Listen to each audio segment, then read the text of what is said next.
নমস্কার, আপনাদের সবাইকে স্বাগত জানাচ্ছি এসএস মোটরস আরও একটা নতুন ব্লগে। আমি সোমনাথ দাস। আর আমার পিছনে দাঁড়িয়ে আছে আমার পালসার 180। আমি এটাকে ব্ল্যাক পান্থার বলি। ঠিক আছে, এই বাইকটা নিয়ে আমি ওয়েস্টার্ন ঘাট, দার্জিলিং, কাশিয়াং, কালিম্পং সব জায়গায় গেছি। আর বাইকটাকে আমি প্রায় 85,000 কিলোমিটার চালিয়ে ফেলেছি। তো আর সেই সূত্রে বাইকের ইঞ্জিনটাকে অনেকবার খুলেছি, অনেক ট্রাভেলের মধ্যে দিয়ে আমি ফেস করেছি। ঠিক আছে, সে সমস্ত বিষয়ে কথা বলবো। বাট আজকে আমি পার্টিকুলারলি 3টে টপিকের উপরে কথা বলবো। তার আগে বলে যে আমি দাঁড়িয়ে আছি মালদা একটা আননোন আনফেমাস খুব সুন্দর আমবাগানে। ঠিক আছে, পাশ দিয়ে মোহনা নদী বয়ে যাচ্ছে, দারুণ সিনারি, পরে শেষে আপনাকে দেখিয়ে দেবে। আজকের টপিকগুলো হলো যে প্রথম বাইক হিসাবে আপনার কোন বাইকটা কেনা উচিত। ঠিক আছে, 2 নম্বর হচ্ছে আপনার গ্যারেজে কটা বাইক থাকা উচিত। থার্ড, বাইক মেনটেন করার জন্য কি কি নলেজ আপনার পার্টিকুলারলি থাকা চাই। আর ফোর্থ, যখন আপনার কাছে প্রচুর টাকা হয়ে যাবে, আপনি যখন একটা সাংঘাতিক ফাইন্যান্সিয়াল কন্ডিশনে পৌঁছে যাবেন, তখন আপনার কোন মোটরসাইকেলটা কেনা উচিত। ঠিক আছে, তো লেটস স্টার্ট টুডেস ভিডিও আজকের প্রথম টপিকটা দিয়ে। তো ফার্স্ট বাইক হিসাবে আপনার কোন বাইকটা কেনা উচিত। ফার্স্ট বাইকটা হিসাবে আপনার এমন বাইক কেনা উচিত যে বাইকটাকে মেনটেন করতে খুব বেশি স্ট্রাগল করতে হয় না। ঠিক আছে, সেটা 125 সিসির বাইক হতে পারে, 160 সিসির বাইকও হতে পারে, বাট কোনোভাবেই কোনো লিকুইড কুল ইঞ্জিন বাইক নয়। কারণ লিকুইড কুল ইঞ্জিন মানেই hard to maintenance a bike, be it R15, be it কিছু MT15, যে কোনো রকমের 150 সিসি লিকুইড কুল ইঞ্জিন। একটু দূরে থাকবেন।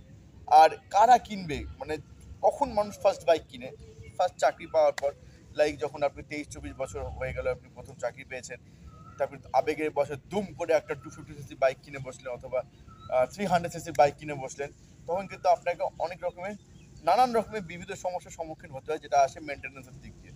ঠিক আছে, কারণ আমরা যখন মিডল ক্লাস লোকেরা, আনফর্চুনেট কিছু ছেলেরা আছে যাদের কাছে ফিলদিস অফ মানি নেই, খুব মেহনত করে নিজের স্বপ্নের বাইকটা কিনি।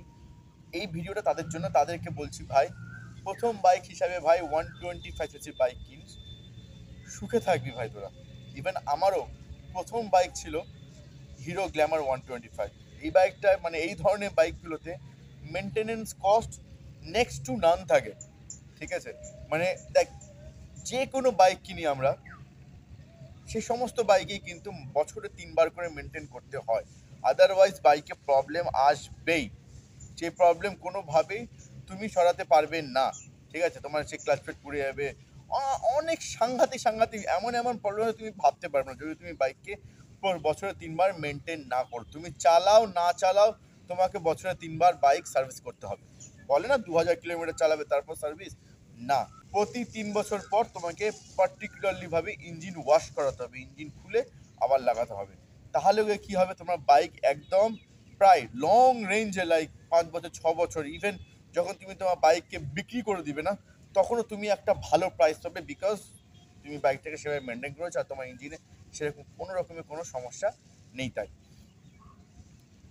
তো ফার্স্ট বাইক হিসাবে কোন কোন বাইকগুলো কেনা উচিত আজকের দিনে 2024 দাঁড়িয়ে আমি বলছি, হিরো এক্সট্রিম 125 কেনা উচিত। যদি আপনি এক্সট্রিমলি, মানে আপনার ফোকাসই হয় যে আমি একটা স্টাইলিশ বাইক কিনবো, একটু র্যাপো থাকবে, কলেজে কিংবা অফিসে যাবো একটু র্যাপো নিয়ে যাব, এই 125 সিসি বাইকটা দেখতে বিগ বাইকের মতো, প্লাস আপনাকে 60 কিলোমিটার মাইলেজ দিচ্ছে। বা যে কোনো bike, be it SP125, be it NS125, be it Pulsar 125, আর কি 125 সিসি বাইক আছে ভাই, রেডার 125, এই সমস্ত বাইকে কিন্তু আপনি 60-65 পেয়ে যাবেন। তো প্রথম বাইক হিসাবে এমন বাইক কিনো যে বাইকটা নিয়ে তুমি অনেক দূর যেতে পারো। এবার আমি তোমাকে একটা কথা বলি, দেখো প্রথম বাইক কেনার সময় মাইন্ডে তো অনেক কিছু কাজ করে। 22-23-24 বছরে আমাদের তো বলার কেউ ছিল না।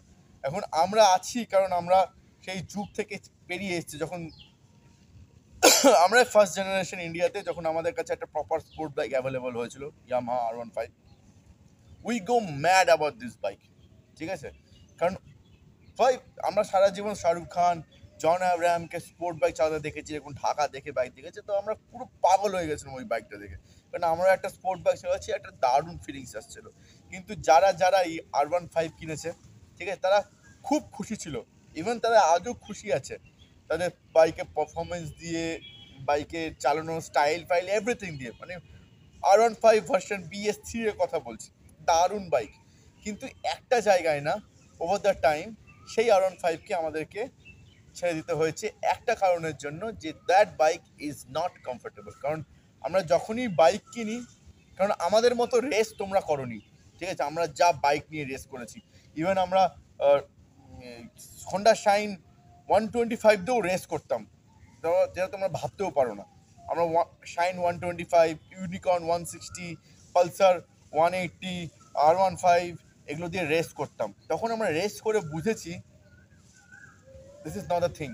কারণ রেস করতে গিয়ে আমরা অনেকভাবে পৌঁছেছি, অনেক অ্যাক্সিডেন্ট হয়েছে, আমাদের অনেক বন্ধুদের অনেক প্রাণ নাশ হয়েছে, আমরা আমাদের অনেক বন্ধুদের খুঁজেছি রেস করতে গিয়ে, টপ স্পিডে করতে গিয়ে। So don't race. আমরা দেখি যারা প্রথম বাইক কিনে, তারা ফার্স্টেই কী করে, বাইক কিনে রাস্তায় নামিয়ে রেস করে। রেস করবে না, ঠিক আছে? আর ইগোতে এসে তোমার বাইকের সামনে কেউ এসে এক্সিলারেট করে ঘুঁই ঘুঁই করে দিল, তোমাকে এরকম দেখিয়ে দিল চল, এবার হাইওয়েতে তুমি ধাঁকড়াচ্ছ 80-তে 90, ভাই 80-90 kilometre power speed is nothing. যদি রেস করতে হয়, be a MotoGP rider, go to a MotoGP race track, আমাদের দেশের নাম উজ্জ্বল করে ওয়ার্ল্ড চ্যাম্পিয়ন হও রেসিংয়ে, তাহলে বুঝবো। আমাদের হাইওয়েতে রেস করবে না, কারণ আমাদের মতো যারা বন্ধুদের, আমরা যে রেটে বন্ধুদের খুইয়েছি, হারিয়েছি, সেরকমভাবে তোমরা হারাওনি, ঠিক আছে? সেই জন্য বলছি that is a very painful experience, don't race, ঠিক আছে? আর বাইক কেনার পর প্রথমে কী আসে মনে, যে আমি ঘুরতে যাব, ঠিক আছে? যখনই তুমি একটা এরকম ঝোঁকানো বাইক কেনো, অ্যাগ্রেসিভ বাইক কিনো, এক্সট্রিমলি লেভেলে অ্যাগ্রেসিভ, লাইক কারিজমা XMR হয়ে গেল আজকেরকার দিনে, অ্যাপাচি RTR 310 হয়ে গেল, আর SF 250 হয়ে গেল, পালসার 180 তো উঠে গেছে, 220F হয়ে গেল, 220F এর কথা বলবো না, এই ধরনের এসবে ইয়ামাহা R15 হলো। লং রানে না, তুমি পারবে না। তুমি যখন 600 কিলোমিটার, 300 কিলোমিটার যাবে, 400 কিলোমিটার যাবে, কারণ তুমি সেই কারণেই বাইক করছো, রাইড করার জন্য। You going to be a rider obviously. তোমার শরীর ভেঙে যাবে, ঠিক আছে, ওই সমস্ত বাইকে। তো এমন বাইক কিনো যে বাইকটা আপনাকে লং রানে সাপোর্ট করবে। সেই দিক থেকে সব থেকে সস্তার বাইক হলো আপনার SP 125। আমি SP 125-এ বারবার বলছি এই কারণে, কারণ বাইকটা টাইম প্রুভেন, আর বাইকের সমস্ত parts through out the road, Malda থেকে দার্জিলিংয়ে যে কোনো আপু পাপ্পু মেহমুদ মেকানিক সবার কাছে এই পার্টসগুলো পেয়ে যাবে। সেকেন্ড বাইক হলো সেটা আপনার অ্যাভেঞ্জার 160, অনেক প্রচণ্ড কমফোর্টেবল বাইক। ফার্স্ট বাইক হিসাবে আপনি ওই বাইকটা কনসিডার করতে পারেন, ঠিক আছে? এরকম মনে হতে পারে যে বা আমি ফার্স্ট বাইক হিসাবে নিউলি লঞ্চ বাইক কেন কিনবো না, আপনি কেন আমাকে ওই 10-15 বছর বাইক রিকমেন্ড করছেন? মাথায় রাখবেন, যে বাইকটা প্রথম মার্কেটে লঞ্চ হয়, মানে আজকে লঞ্চ হয়েছে, সেটা মার্কেটের সব থেকে ফল্টি বাইক, ঠিক আছে? ওর থেকে ফল্টি বাইক আর কোনো নেই। আর যে বাইকটা 2-3 বছর থাকার পরও কন্টিনিউ হয়ে যাচ্ছে, সেই বাইকটা সব থেকে প্রুভেন বাইক, আর ওই বাইকের মধ্যে কোনো রকম কোনো ফল্ট আপনারা পাবেন না, ঠিক আছে? তো আমি বলে দিচ্ছি, সিবিজে বলছি, হিরো এক্সট্রিম 125R এর থেকে এই মুহূর্তে TVS রেডার 125 অনেক বেশি প্রুভেন প্ল্যাটফর্ম, আর তার থেকেও SP 125 আরও বেশি প্রুভেন প্ল্যাটফর্ম। ইভেন সেইভাবেই N160 বাজাজের বাইকের থেকে কিন্তু আপনার অ্যাপাচি RTR 164V অনেক বেশি প্রুভেন প্ল্যাটফর্ম।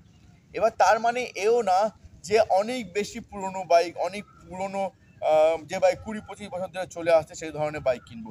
কিন্তু সেখানে একটা এক্সেপশন আছে, আপনি যদি পালসার 220F কেনেন, ঠিক আছে, অ্যাজ এ ফার্স্ট বাইক ওনার হিসাবে আপনি কিছু প্রবলেম ফেস করবেন বাজাজের, ঠিক আছে? আমি সেটা বলছি পরে, ঠিক আছে? তো এই ধরনের বাইকগুলো 160cc 125cc এই ধরনের বাইকগুলোই আপনার অ্যাজ এ ফার্স্ট বাইক হিসাবে হওয়া উচিত।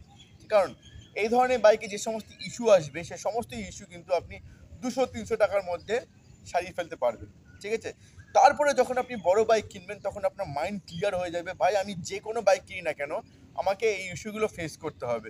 তখন আপনি খুব ক্লিয়ারলিভাবে বাইক চুজ করতে পারবেন, না এই বাইকটা আমি কিনবো না, আমি এই বাইকটা কিনবো, কারণ আমার প্রায়োরিটি হচ্ছে ঘুরতে যাওয়া।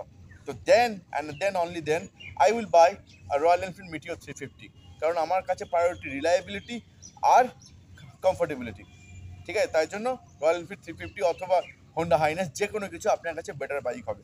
কিন্তু যখন দেখলেন যে না আমি এরকম বড় হচ্ছি ওভার দ্য টাইম, আমার বয়স এখন 32, আমি এমন একটা কাজে জড়িয়ে পড়েছি যে আমি ঘুরতে যেতে পারছি না, ঠিক আছে, কিন্তু আমার একটা বাইক লাগবে ডে টু ডে যাওয়ার জন্য, তখন কিন্তু আপনি ওয়াইজলি ভাবে একটা 100 সিসি কমফোর্টেবল বাইক কিনবেন, লাইক টিভিএস রেডন অথবা হিরো কি যেন বলে, হিরো স্প্লেন্ডার, এই সমস্ত আর কি যেন হিরো প্যাশন, এই সমস্ত ধরনের বাইক কিনবেন।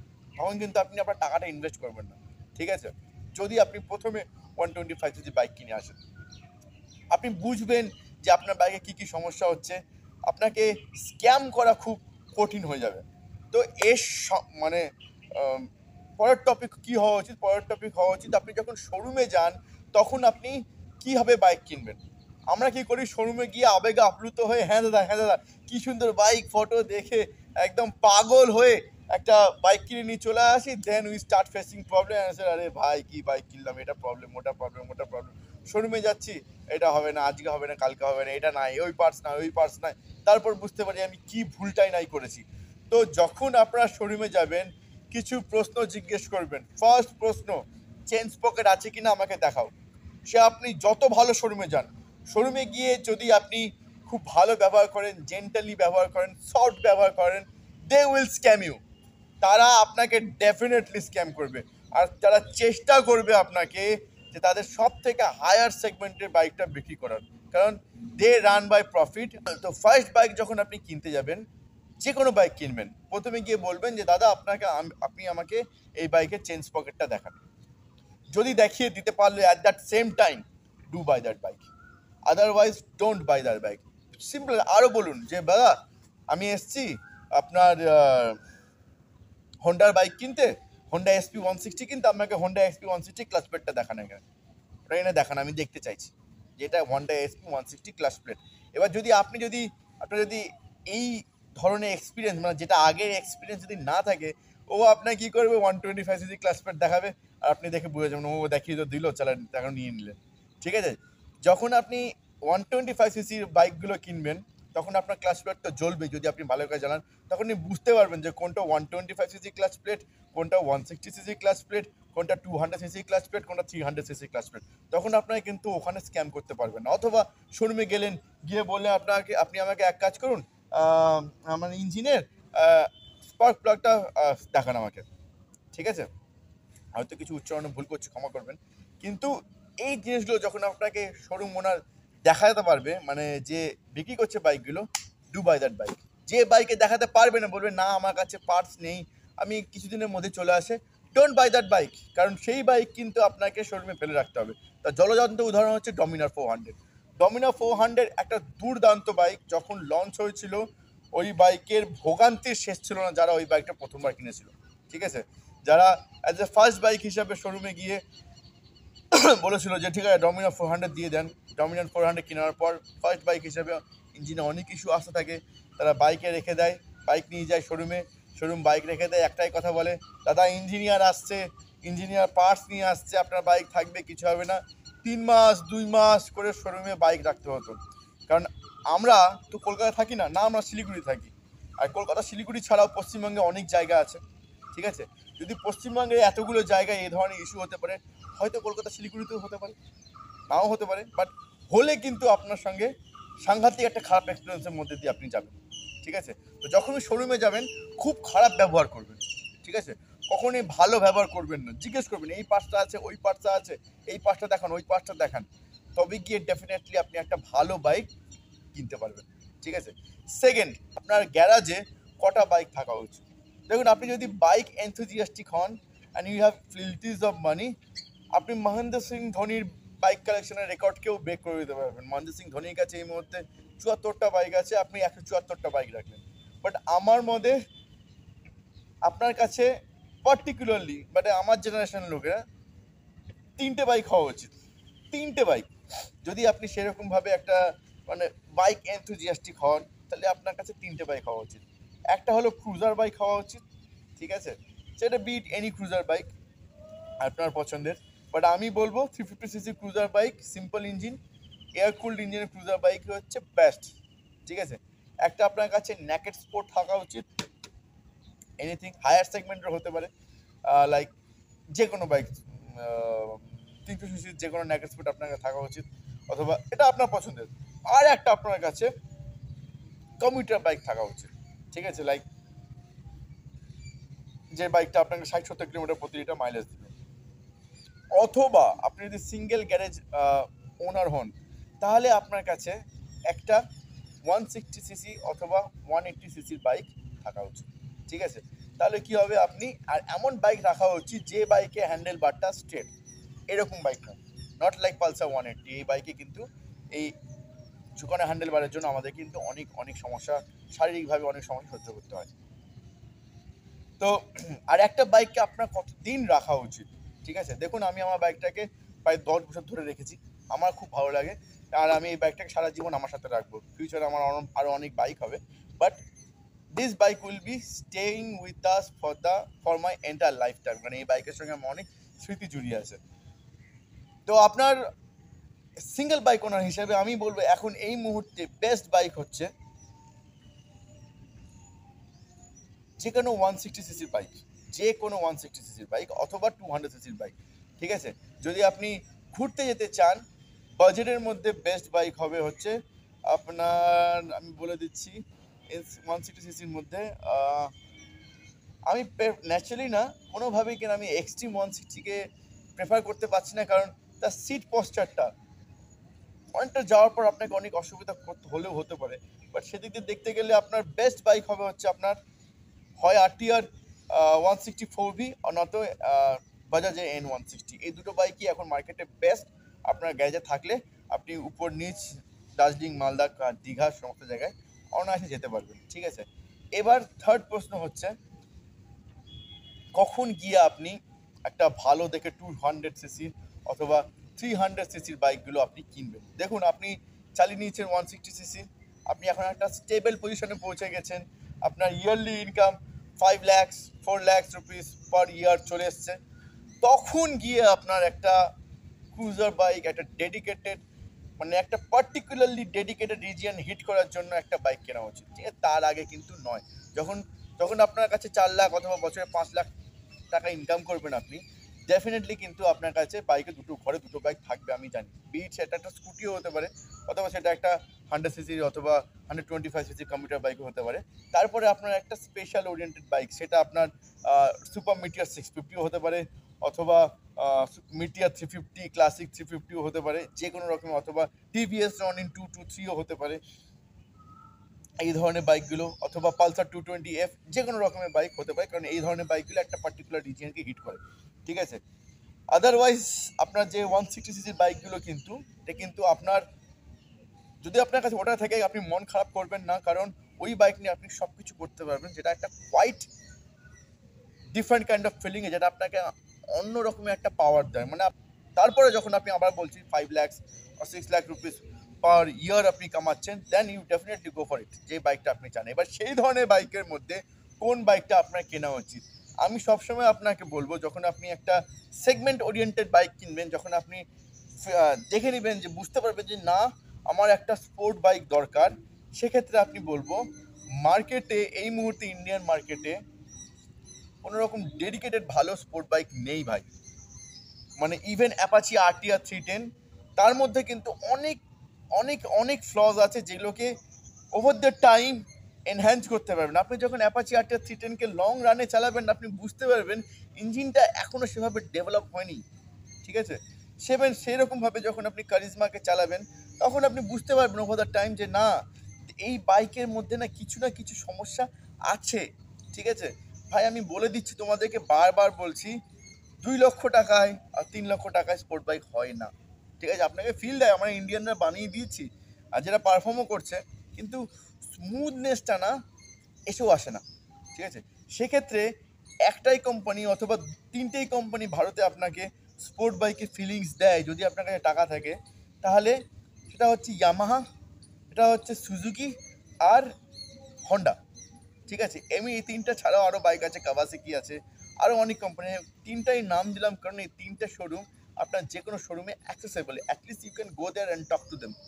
আদার্স কাওয়াসাকি হোক যে হোক সেগুলো কিন্তু নেই, ঠিক আছে। এবার ইয়ামাহা স্পোর্ট বাইকিংয়ের দিকে বেস্ট এই কারণে, ইয়ামাহা স্পোর্ট বাইকিং ইঞ্জিন 1970 থেকে বানাচ্ছে। তো তাদের এক্সপিরিয়েন্সটা ভাবুন। যারা ইয়ারলি 5 to 6 লাখ রুপিস কামাচ্ছে আর একটা স্পোর্ট বাইক কিনতে চাইছে, তাদেরকে বলছি এক্সপিরিয়েন্স ভাবুন। যখন আপনি ইঞ্জিনটা কিনবেন না, ডেফিনেটলি আপনি একটা খুবই রিফাইন্ড, খুবই একটা রিলায়েবল ইঞ্জিন পাবেন, ঠিক আছে? যে ইঞ্জিনে ইস্যু আসার চান্স অনেক কমে যাবে। আদারওয়াইজ আপনি আমাদের টিভিএস অ্যাপাচি RTR 310 কিনবেন, আপনাকে ইস্যু ফেস করতে হবে। আপনার 3 বছর পর মনে হবে বাইকটা আমি ফেলে দিই, রেখে দিই, আর ভালো লাগছে না এই বাইক চালাতে। আপনার গ্যারেন্টেড মনে হবে। সে আপনি ZMR XMR কিনুন, কারিজমা, আপনার 3 4 5 বছর পর মনে হবে না আর ভালো লাগছে না। কিন্তু যখন আপনি ইয়ামা অথবা সুজুকি অথবা হন্ডা বাইক কিনবেন, আপনি সেই বাইকগুলোকে সারা জীবন রাখতে পারবেন, কারণ তারা স্পোর্ট বাইকগুলোকে ওভাবেই চালায়। আর যখন স্পোর্ট বাইক কিনবেন না, কখনোই 300 সিসি স্পোর্ট বাইক কিনবেন না, অ্যাটলিস্ট 650 সিসি স্পোর্ট বাইক কিনবেন। তবেই আপনি বুঝতে পারবেন যে স্পোর্ট জিনিসটা কী।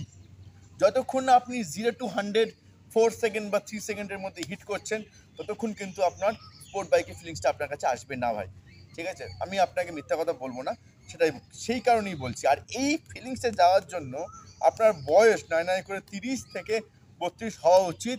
তার নিচে আমি কাউকে রেকমেন্ড করবো না যে স্পোর্ট বাইক কেনো, কারণ যখন আপনি অত পাওয়ারফুল মেশিন আপনার হাতে আসবে না, তখন আপনার কাছে একটা দায়িত্ববোধ থাকবে যে না, আমি সব জায়গায় হাঁকড়াবো না, কারণ আপনি অনায়াসে 220 250 kilometre per hour speed hit করে দিতে পারবেন।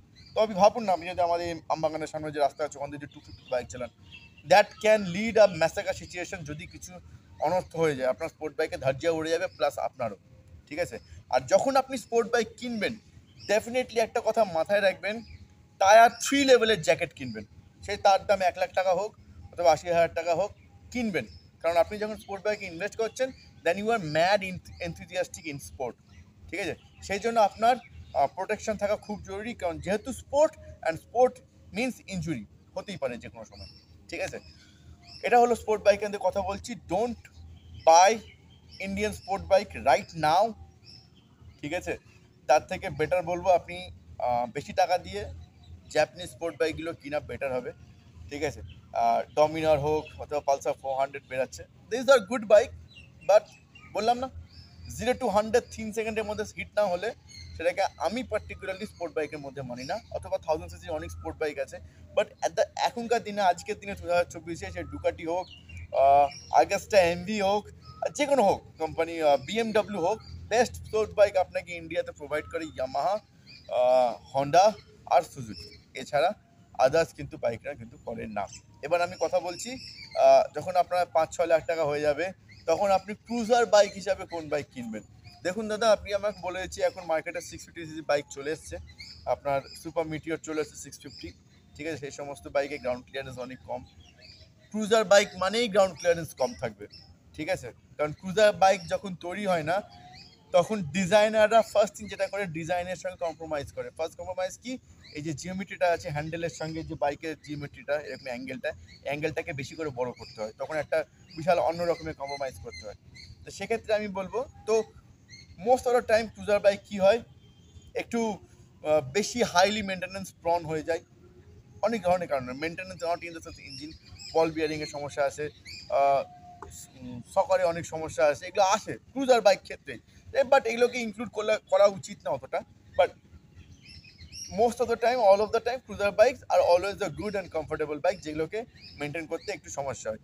তো আমি আপনাকে বলবো, বেস্ট ক্রুজার বাইক ইন্ডিয়াতে এই মুহূর্তে মিটিয়ার 350 ভাই, এছাড়া আর কোনো বেস্ট ক্রুজার বাইক নেই।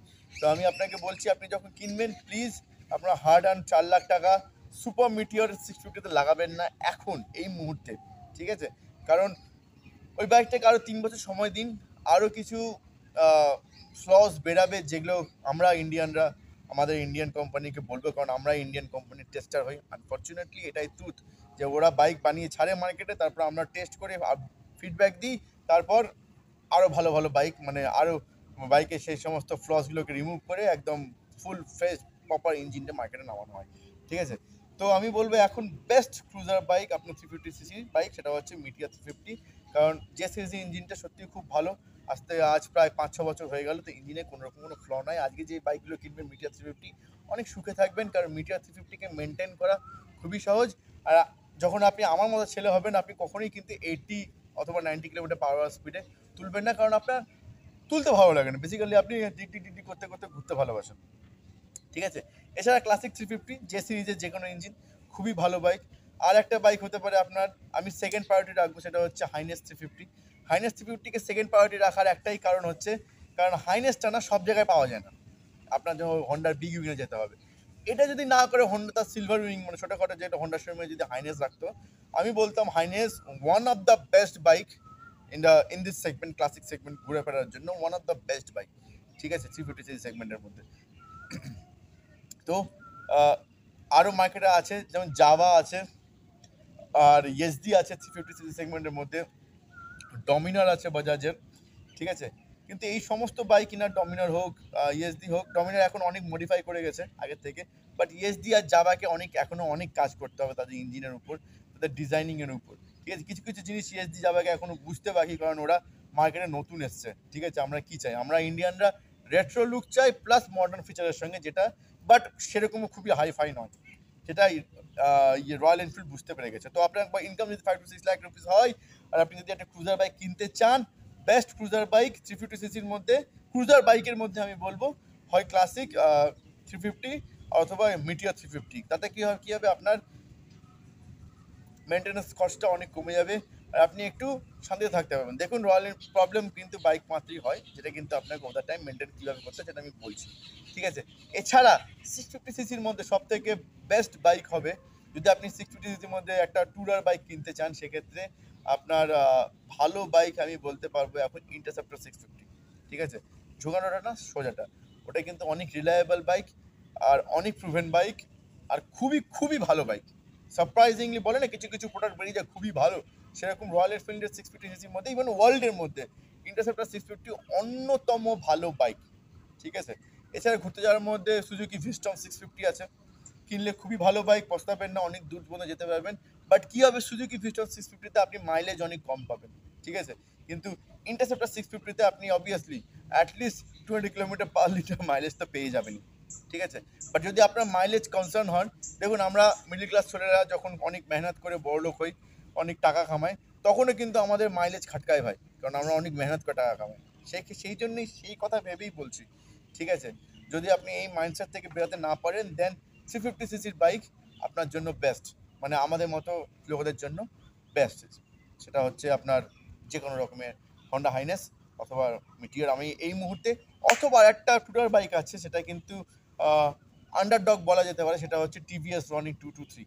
দারুণ বাইক ভাই, সস্তার মধ্যে হলেও কিন্তু আমাদের যে ঘুরতে যাওয়ার প্রবণতাটা খুব ভালো করে সাপোর্ট করে, 20 BH পাওয়ার দেয়, দারুণ বাইক। খালি একটাই ফ্লো, সিটটাকে আর একটু কমফোর্টেবল করতে পারতো 223 থেকে রনিন 223-কে, ঠিক আছে। সিটটা যদি আর একটু কমফোর্টেবল হয়ে যেত ভালো হতো। আই থিঙ্ক আমি টিভিএসকে বলবো, টিভিএস প্লিজ 350 সিসির মধ্যে একটা proper dedicated cruiser bike launch করো, তাহলে কিন্তু খুব ভালো রেসপন্স পাবে। এবার কথা বলে নিই আমরা শেষ টপিক থেকে, বাইককে কীভাবে মেনটেনেন্স করবে। আপনি যে কোনো বাইক কিনুন, আপনার কিছু কিছু প্রবলেম হচ্ছে কমন। আপনাকে ডেফিনেটলি জানতে হবে ক্লাচ ওয়্যার কীভাবে লাগাতে হয়, ঠিক আছে, এটা আপনাকে জানতে হবে, ঠিক আছে। মানে বাইক কিনে নিলাম, তারপরে আমি ক্লাচ ওয়্যার লাগাতে পারি না, সেটা কিন্তু একটা লজ্জাজনক ব্যাপার হয়ে যায়। সেকেন্ড জিনিস আপনাকে জানতেই হবে, সেটা হচ্ছে how to service your bike, own bike, মানে ইঞ্জিনে মোবিল চেঞ্জ করা, এয়ার ফিল্টার পরিষ্কার করা, এই সাধারণ জিনিসগুলো, চেন লুব্রিকেশন করা, ঠিক আছে। এই সাধারণ জিনিসগুলো আপনাকে কিন্তু জানতেই হবে, শিখতেই হবে, অ্যাটলিস্ট যেন আপনি আপনার ইঞ্জিন অয়েল নিজে থেকে চেঞ্জ করতে পারেন, ঠিক আছে। থার্ড জিনিস কী করবেন, থার্ড জিনিস হচ্ছে আপনার ব্রেক প্যাড। আপনার বাইকে ব্রেক প্যাড যেন সবসময় আপ টু ডেট থাকে। আমি প্রতি 6 মাসে ব্রেক প্যাড চেঞ্জ করি, বাইক ঘষে যায়, ঠিক আছে। আর যদি আপনি বাজাজের বাইক কিনেন, ইন্ডিয়ান বাইক কিনেন, আপনার ব্রেকে কিছু ইস্যু আসবে, কারণ আমরা ইন্ডিয়ান ম্যানুফ্যাকচারার ব্রেক আমাদের ঢিলা ফিলা হতেই থাকে, যে আপনি যে বাইকই কিনুন, যত টাকা দিয়ে কিনুন, আপনার ব্রেক ঢিলা হবেই। সেই জন্য আমি আপনাদের বলে দিচ্ছি, যে কোনো রকমের ফেটাল ইনসিডেন্টকে অ্যাভয়েড করার জন্য ব্রেক প্যাডকে প্রতি 6 মাসে চেঞ্জ করে নেবেন, ঠিক আছে। যদি আপনি আপনারা দেখবেন যে আপনার যদি 6 মাসে 4000-5000 কিলোমিটার বাইক রাইড হয়ে গিয়ে থাকে, do change your brake pad definitely, ঠিক আছে। আর দেখবেন যে ডিস্ক ব্রেকে ইঞ্জিন অয়েলটা দেখবেন, মানে সরি ব্রেকিং অয়েলটা দেখবেন এটা ঠিকঠাক আছে কিনা, সব সময় মাথায় রাখবেন যে ব্রেকিং অয়েলটা ঠিকঠাক আছে কিনা। আর ক্লাচ ওয়্যারটা প্রতি 2000 কিলোমিটার পর, হাজার বলবো না আমি, পার্টিকুলারলি বলবো প্রতি 3 মাস পর আপনি আপনার বাইক সার্ভিসিং করাবেন, প্রতি 3 মাস পর। যাই হোক, আপনি চালাক আপনি 200 কিলোমিটার চালান, 300 কিলোমিটার চালান, 400 কিলোমিটার চালান, 1000 কিলোমিটার চালান, আপনি 3 মাস পর বাইক সার্ভিসিং করবেন। অ্যাটলিস্ট বছরে 3টা সার্ভিসিং মাস্ট আপনার বাইকের জন্য। তাহলে আপনি বাইকিংটাকে এনজয় করতে পারবেন। মানে আপনি বাইক নিয়ে বেরোলাম, ঘ্যাস ঘ্যাস করতে করতে ইঞ্জিন বন্ধ হয়ে গেল, তারপর দেখা যাচ্ছে ইঞ্জিনের মধ্যে এত কাদা ভর্তি, ময়লা ভর্তি, আমি দেখেছি, সেজন্য বলছি। ঠিক আছে, লোকে এইভাবে তাদের বাইককে রাখে আর এক্সপেক্ট করে সেই ধরনের বাইক নিয়ে তারা লং লং ট্যুর করবে। হবে না। বাইককে কিছু সময় দিতে হবে, বাইকে কিছু অ্যাটেনশন দিতে হবে। আপনি যখন বাইক কিনছেন তখন ধরে রাখুন আপনি আর একটা গার্লফ্রেন্ড সরি, আপনার একটা গার্লফ্রেন্ড হলো, যাকে আপনি বিয়ে করেছেন, তাকে আপনাকে মেনটেন করতে হবে। কারণ যখন আপনি বাইকে কিছু দিবেন, তার বদলে বাইকও আপনাকে কিছু একটা দেবে। ঠিক আছে, তো আমি ভিডিওটা পার্টিকুলারলি রাইডারদের জন্য বানাচ্ছি, যারা বাইককে নিজের একটা অংশ ভাবে, যারা বাইককে এতটা ভালোবাসেন। ঠিক আছে, যারা বাইককে ভালোবাসে না, যাদের কোনো বাইক জাস্ট একটা ভেহিকেল, তাদের এই ভিডিওটা ভালো লাগবে না, আপনারা স্কিপ করে যেতে পারেন।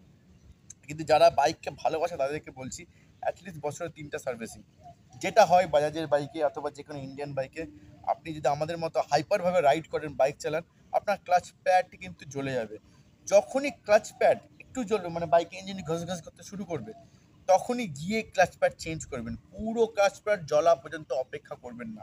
আপনি যখন ওভার দ্য টাইম 2-3 বছর বাইক চালাবেন কন্টিনিউ, তখন আপনি বুঝতে পারবেন যে আমার ক্লাচ প্যাড জ্বলতে শুরু করেছে। ঠিক আছে,